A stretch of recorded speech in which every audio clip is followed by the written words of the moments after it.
కోరుతున్నాం. 5,000 రూపాయలు పింఛని కల్పించాలి ప్రభుత్వం.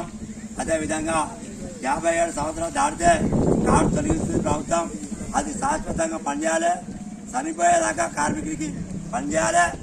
అనునిత్యం మనం సిమెంటు దుమ్ము ధూళిలో ఉంటాం కాబట్టి 50 సంవత్సరాలు మనం 40 సంవత్సరాలు ఉన్న కార్మికులు టీబీ కానీ క్యాన్సర్ కానీ తర్వాత గుండెపోటు కానీ అనేకమైన కార్మికులు చనిపోతూ ఉన్నారు కాబట్టి వారికి మెరుగైన హాస్పిటల్ కావాలంటే మన ఈఎస్ హాస్పిటల్ సౌకర్యం ప్రభుత్వానికి కల్పించమన్నాం.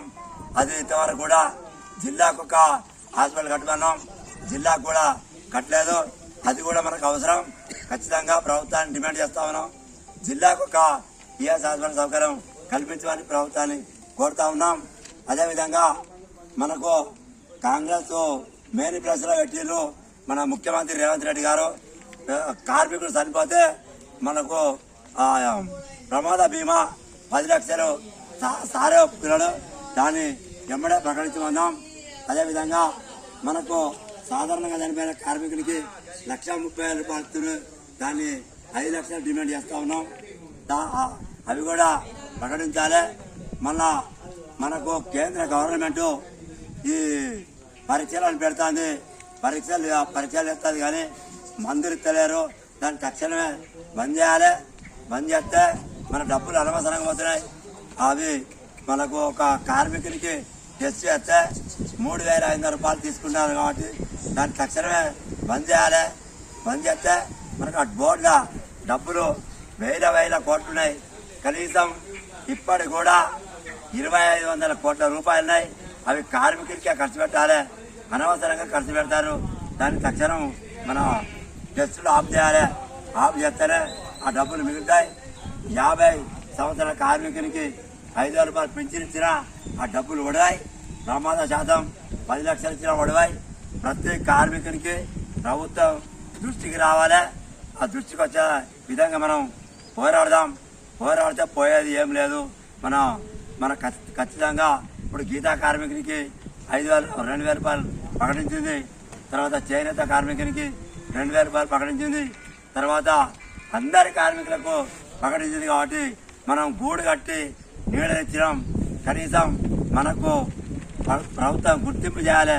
గుర్తింపు చేసే విధంగా మనం పోరాడితే ఖచ్చితంగా మనకు మన డబ్బులు ఉంటాయి. మన డబ్బులు మనకే ఉపయోగపడాలని చెప్పి ప్రభుత్వం డిమాండ్ చేస్తా ఉన్నాం. ఈ యొక్క సిద్దిపేట సభను మనం కనుక ఖచ్చితంగా విజయవంతం చేస్తే మన మంత్రి గారు ఆన్లైన్ ప్రకటిస్తారు. మనకు సంక్షేమ పథకాలు కొన్ని వస్తున్నాయి, కొన్ని వస్తలేవు. అవి కూడా ఆన్లైన్ ఆగిపోయింది. అవి కూడా ఆన్లైన్ చేయాలి ప్రభుత్వం. ఇప్పటికైనా మన కాంగ్రెస్ ప్రభుత్వం ఖచ్చితంగా మనకు న్యాయం చేస్తామని చెప్పి నేను అనుకుంటున్నాను. ఓటు వాళ్ళే ఇచ్చారు కాబట్టి దాంతోపాటు ఈరోజు మన రేవంత్ రెడ్డి గారు కూడా మన కార్మికులను కన్నతల్లిలాగా చూసుకుంటున్నాడు కాబట్టి ఆయన ఎమ్మడి పడ్డాం. మంత్రి ప్రకటించాక ఎమ్మడి పడ్డాం. మంత్రిని కూడా మంచి ఉత్తమాన్ని ప్రకటించింది కాబట్టి ఆయన తొలి సభ సిద్దిపేట పెడతా అన్నాడు. తొలి సభ పెట్టింది కాబట్టి మొన్న కూడా వెమ్మడి పడి పెడితేనే బాగుంటుంది, లేకపోతే రోడ్డుకి ధర్నా చేస్తామని చెప్పి అనగానే సరే మీ మాట కాదని నేను ఖచ్చితంగా సభ పెడతా అని చెప్పి మనకు మాట ఇచ్చిండు. ఆయన ద్వారానే పేపర్ కూడా ఆయన రిలీజ్ చేసిండు. బాగా పోస్టారు అంత మంచి ఉత్తమించాలి మనం పని చేయించుకున్నాం. రేపు ఖచ్చితంగా మన ఈ సభను విజయం చేస్తే మనకు ఒక 2-3 కోరికలన్నా ఖచ్చితంగా అయితే అని చెప్పి నేను మీ అందరికీ తెలియజేసుకుంటూ సెలవు తీసుకుంటున్నాను. జై జై కార్మిక, జై కార్మిక, జై కార్మిక, కార్మికుల ఐక్యత, కార్మికుల ఐక్యత.